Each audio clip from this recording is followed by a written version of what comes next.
నమస్కారం metro news కి స్వాగతం. తెనాలి ప్రభుత్వ ఆసుపత్రిలో కేంద్ర మంత్రి పెమ్మసాని ఆకస్మిక తనిఖీలు జరిపారు. ఎమర్జెన్సీ వార్డ్, క్యాజువాలిటీ వార్డులకు వెళ్లి చికిత్స పొందుతున్న రోగులను పరామర్శించారు. ఈ సందర్భంగా పెమ్మసాని మాట్లాడుతూ వైద్యుల కొరతను త్వరలో భర్తీ చేస్తామని, అదేవిధంగా వైద్య పరికరాలను కూడా ఏర్పాటు చేసేందుకు చర్యలు తీసుకుంటామని చెప్పారు.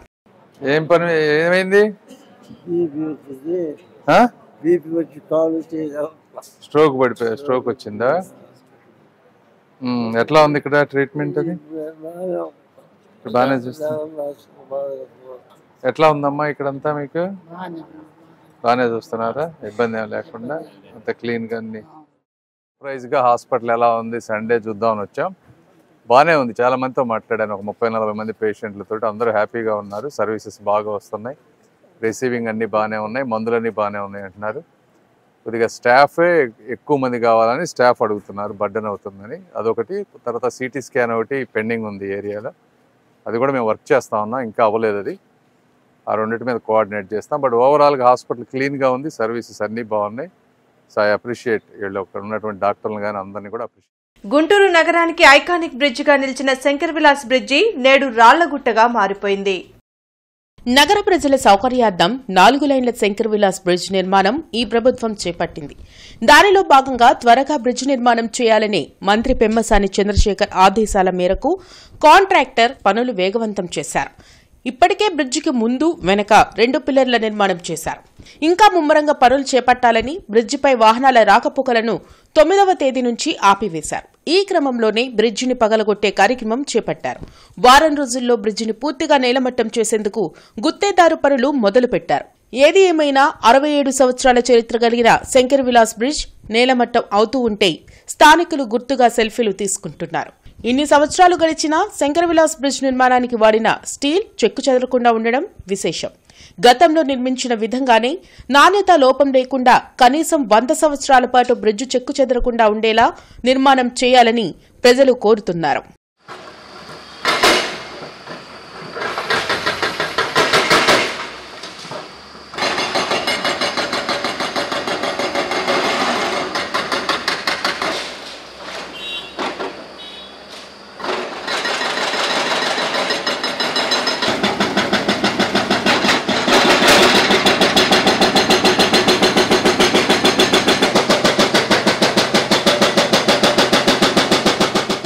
మాజీ ఎంపీ ఎలమంచిలి శివాజీని మాజీ మంత్రి కె జానారెడ్డి, మిర్యాలగూడ ఎమ్మెల్సీ కేతావ శంకర్ నాయకులు తన నివాసంలో పరామర్శించారు. ఈ సందర్భంగా వారు గత అనుభవాలను నెమరు వేసుకున్నారు. అనంతరం మాజీ మంత్రి కె జానారెడ్డి మీడియాతో మాట్లాడారు. ఏపీ ప్రజలకు రాఖీ పౌర్ణమి శుభాకాంక్షలు తెలిపారు. ఆత్మీయ మిత్రుడు శివాజీని కలవడం సంతోషంగా ఉందన్నారు. రైతాంగ సమస్యలపై యలమంచిలితో కలిసి పనిచేశానని తెలిపారు. ప్రకాశం జిల్లా టంగుటూరులో పొగాకు రైతులు పోరాటం చేసే సమయంలో 6 మరణించారన్నారు. ఆనాడు రైతుల కోసం ప్రత్యేకంగా నాటి ముఖ్యమంత్రి ఎన్టీఆర్ని కలిసి పొగాకు రైతుల కోసం కోఆపరేటివ్ సంస్థను స్థాపించి వారి సమస్యను పరిష్కరించామని పేర్కొన్నారు. నేటి యువత విలువలతో కూడిన రాజకీయాలు చేసి అభివృద్ధిపై దృష్టి సారించాలని సూచించారు. వివిధ కారణాలతో ఉమ్మడి రాష్ట్రం విడిపోయిందన్నారు. భౌగోళికంగా విడిపోయేమే కానీ మానసికంగా తెలుగు ప్రజలు విడిపోలేదన్నారు. రెండుగా ఆంధ్రప్రదేశ్గా తెలంగాణగా విభజింపబడినప్పుడు తెలుగు ప్రజలు అందరూ ఒకటే అనేటువంటి భావన విడనాడరానటువంటిది ఇది కొనసాగుతుందని చెప్పిన ఆలోచన. అందుకని తెలుగు ప్రజలందరూ ఒకవేళ భౌగోళికంగా విడినాం కానీ సాంస్కృతికంగా కానీ మనందరి ఒకరికొకరు సంబంధ బాంధవ్యాలు కానీ తేడా లేకుండా ఇది కొనసాగుతుందని చెప్పి మీరందరూ కూర్చున్నారు. అందుకని ఇది భౌగోళికంగానే తప్ప మానసికంగా మనం విడిపోలేదు. తెలుగు ప్రజలుగా తెలుగు వాసులుగా మనం మనసులో విడిపోలేదు. కేవలం ఒక హద్దు భౌగోళిక ఈ ఊరు ఆ ఊరు అనేటువంటిది ఈవెన్ గుంటూరులో కూడా ఇప్పుడు మంగళగిరి అవతల మంగళగిరి యువతల. ఆంధ్రప్రదేశ్లో మొట్టమొదటిగా 9 పోర్ట్ఫోలియోలు హ్యాండిల్ చేశాడు ఆయన ఎన్టీ రామారావు దగ్గర.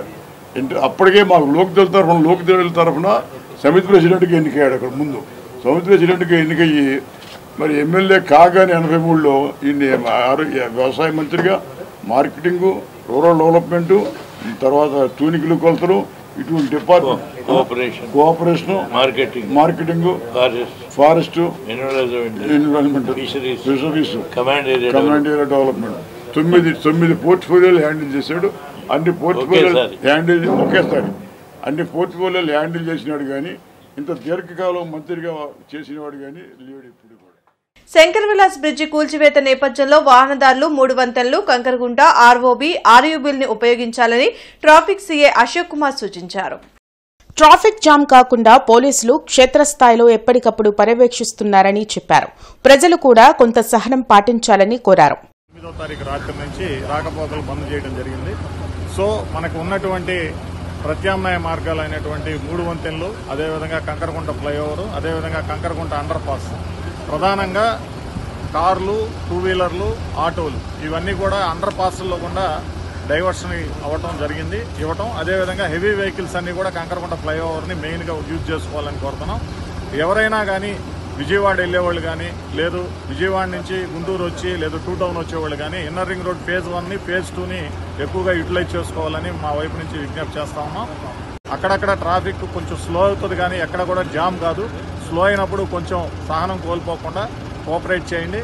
సాధ్యమైనంత వరకు మనం అది కూడా లేకుండా ట్రాఫిక్ పోలీసులు సిబ్బందిని కూడా పెంచుకోవడం జరిగింది. మేము 100% ఎక్కడ ట్రాఫిక్ ఇబ్బంది లేకుండా మేము ప్రయత్నిస్తాం. ప్రజలు మేము ఏదైతే డైవర్షన్స్ చెప్పామో ఆ డైవర్షన్స్ని వాళ్ళకి ఎమర్జెన్సీ అవసరమైన పనులు కంపల్సరీగా వెళ్ళాలి అని అంటేనే వాళ్ళు బయటకు వచ్చి ఆ రూట్లు ఉపయోగించుకోండి. All India postal ఎస్సీ/ఎస్టీ employees welfare association వార్షిక సమావేశం హెడ్ పోస్టాఫీసులో జరిగింది. ఆల్ ఇండియా పోస్టల్ ఎస్సీ/ఎస్టీ ఉద్యోగుల సంక్షేమ సంఘం వార్షిక సమావేశంలో retired railway medical superintendent doctor Anjaiah ప్రత్యేక అతిథిగా హాజరయ్యారు. ఎస్సీ/ఎస్టీ పోస్టల్ ఉద్యోగుల సమస్యల పరిష్కారం కోసం నూతన కార్యవర్గాన్ని ఎన్నుకోనున్నట్లు రీజనల్ ఆర్ఆర్ రవిచంద్రశేఖర్ వెల్లడించారు. నేటి పరిస్థితుల్లో జనాభా పెరుగుతున్నా పోస్టల్ ఉద్యోగుల నియామకాలు జరగటం లేదని ఆవేదన వ్యక్తం చేశారు. ఈ కార్యక్రమంలో సెక్రటరీ పి రాజు, గాలి విజయ్ కుమార్, చెన్నకేశ్వరరావు, సంజీవరెడ్డి, బత్తుల విల్సన్ తదితరులు పాల్గొన్నారు. మరి ఈ సమావేశంలో ఈ యొక్క గుంటూరు డివిజన్ ఎస్సీ/ఎస్టీ వెల్ఫేర్ అసోసియేషన్ గాను మేము ఎన్నికలు అంటే ఎలక్షన్ అంటే దానికి సంబంధించిన సెక్రటరీ, ప్రెసిడెంట్, ట్రెజరరు, మరి మిగతా కార్యవర్గాన్ని కూడా ఎన్నుకోవడం కూడా జరుగుతుంది. ఆ నిమిత్తమే ఈ రోజున ఇక్కడ సమావేశమై ఉన్నామండి. మరి మేమేం చేయాలి, మా తరపున మేము ఈ యొక్క మాకు వచ్చే సమస్యలు కానీ, మరి మాకు వచ్చే ప్రాబ్లమ్స్ కానీ, మాకు వచ్చే కష్ట నష్టాలు కానీ అన్నీ చెప్పుకోవడానికి మేము సంఘంగా ఏర్పడటానికి ఇక్కడ సమావేశమేయండి. దానికి కానీ కూడా నూతన కార్యవర్గాన్ని ఎన్నుకోవడం జరుగుతుందండి. ఆ యొక్క నూతన వర్గం ఇక్కడ నుంచి 1 సంవత్సరం పాటు వాళ్ళు ఆ స్థానంలో ఉంటారు. కాబట్టి ఆ సమావేశానికి ఈరోజు మేము ఇక్కడ అందరికి కూడి ఉన్నాం. ఈరోజు దేశవ్యాప్తంగా ఈ ప్రభుత్వ ఉద్యోగాలన్నీ కూడా తగ్గిపోతూ జనాభా పెరుగుతుంది కానీ ఉద్యోగాలు తగ్గిపోతున్నాయి. ఒకప్పుడు ఈ పోస్టల్ డిపార్ట్మెంటు, పోస్టల్ అండ్ టెలిగ్రాఫ్స్గా ఉన్నప్పుడు అనేక వేల మందికి ఈ ఒక ఉపాధిగా ఉద్యోగాలుగా ఉండేవి. ఇవాళ రాను రాను అవి కుదించుకుపోయి ప్రైవేట్ సెక్టర్కే అన్నీ తారాదత్తం చేయడం వల్ల ఈ ఇంత జనాభాని వాళ్ళ ఉద్యోగ ఉపాధి అవకాశాలని పూర్తిగా లేకుండా చేసేటువంటి సిస్టమ్ జరుగుతూ ఉంది. కూటమి ప్రభుత్వం అధికారంలోకి వచ్చాక చేస్తున్న అభివృద్ది పనులకు ఇతర పార్టీ నేతలు ఆకర్షితులై టీడీపీలో చేరుతున్నారు. ఈ క్రమంలోనే 1వ డివిజన్కు చెందిన వైసీపీ నేత సయ్యద్ షరీఫ్, అతని మిత్ర బృందం 100 మందికి పైగా తెలుగుదేశం పార్టీలో చేరడం జరిగింది. తూర్పు నియోజకవర్గ ఎమ్మెల్యే మహమ్మద్ నసీర్ పార్టీ కండువా కప్పి వారిని సాదరంగా ఆహ్వానించారు.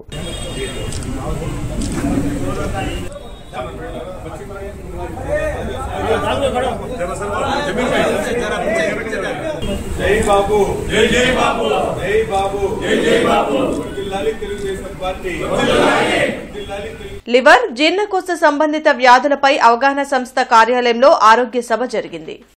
అరండల్పేటలోని అవగాహన సంస్థ కార్యాలయంలో జరిగిన ఆరోగ్య సభలో ప్రముఖ గ్యాస్ట్రోఎంట్రాలజిస్ట్ డాక్టర్ పోసాని శ్రీనివాసరావు పాల్గొన్నారు. ఈ సందర్భంగా ఆయన మాట్లాడుతూ నేడు ప్రజలు ఎక్కువ శాతం జంక్ ఫుడ్లకు అలవాటు పడి ఆరోగ్యాన్ని పాడు చేసుకుంటున్నారని తెలిపారు. ప్రతి ఒక్కరూ పొట్ట ఉబ్బరంగా ఉంటే గ్యాస్ కు సంబంధించిన టాబ్లెట్లు వేసుకుంటున్నారని అది సరైన విధానం కాదన్నారు. ఏదైనా అనారోగ్య సమస్య వస్తే డాక్టర్లను సంప్రదించి సరైన వైద్యం చేయించుకోవాలని సూచించారు. ఈ కార్యక్రమంలో ముప్పళ్ల ప్రసాదరావు, టి సుబ్బారావు, కృష్ణారావు, కొండా శివరామిరెడ్డి తదితరులు పాల్గొన్నారు.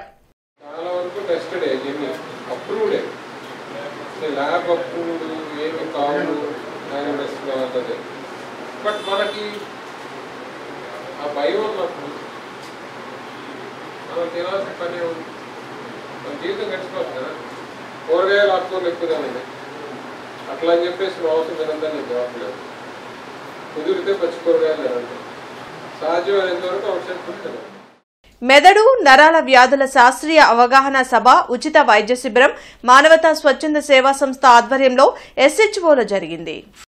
బ్రాడీపేటలోని ఎస్హెచ్ఓ కార్యాలయంలో జరిగిన మానవతా స్వచ్ఛంద సేవా సంస్థ ఆధ్వర్యంలో ఆరోగ్య సభలో ప్రముఖ న్యూరాలజిస్ట్ డాక్టర్ పి నటరాజు పాల్గొన్నారు.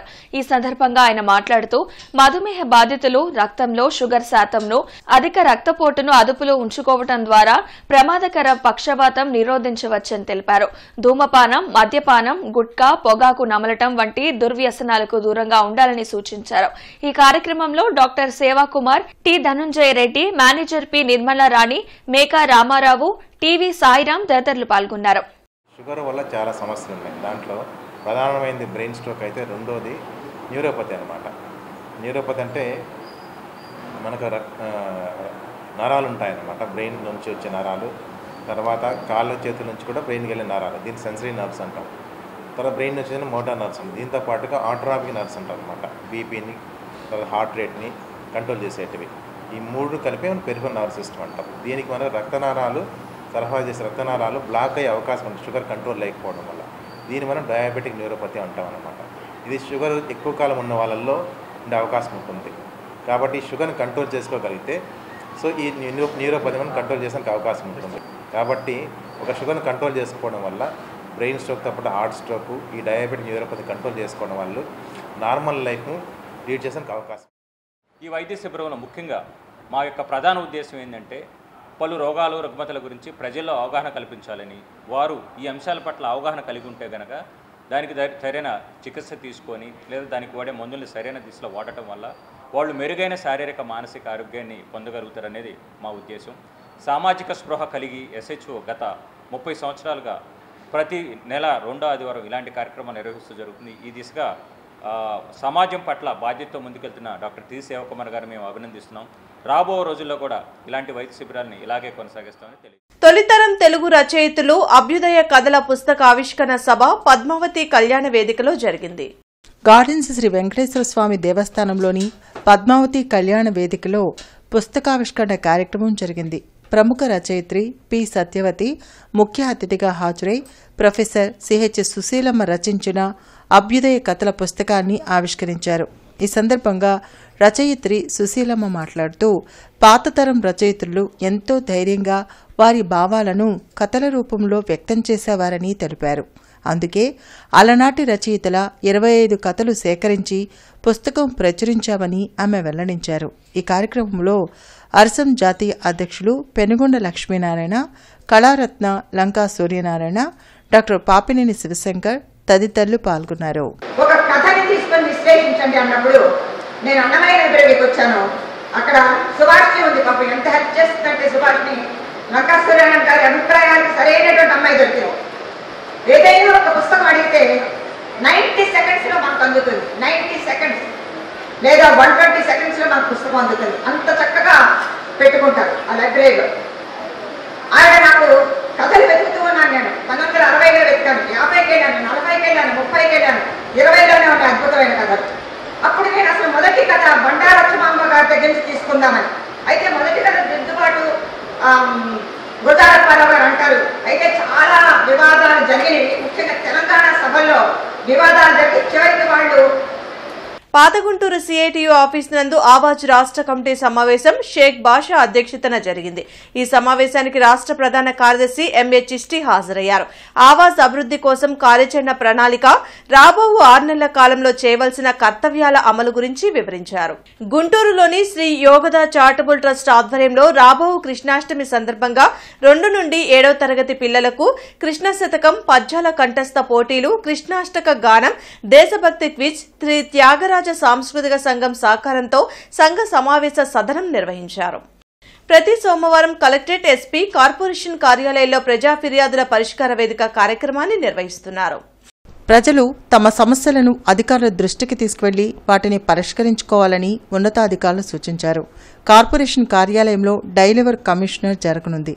జిల్లా, నియోజకవర్గ, మండల స్థాయిలో ఈ ప్రజా ఫిర్యాదుల పరిష్కార వేదిక కార్యక్రమం నిర్వహించనున్నారు. 11 kV లైన్ షిఫ్టింగ్ కారణంగా రేపు ఉదయం 9 గంటల నుండి మధ్యాహ్నం 2 గంటల వరకు గుజ్జనగుండ్ల ఎస్వీఎన్ కాలనీలో విద్యుత్ సరఫరాకు అంతరాయం కలుగుతుందని డీఈ గురవయ్య తెలిపారు. కావున వినియోగదారులు శాఖకు సహకరించాలని కోరారు. ఈ వార్తలు ఇంతటితో సమాప్తం. నమస్కారం.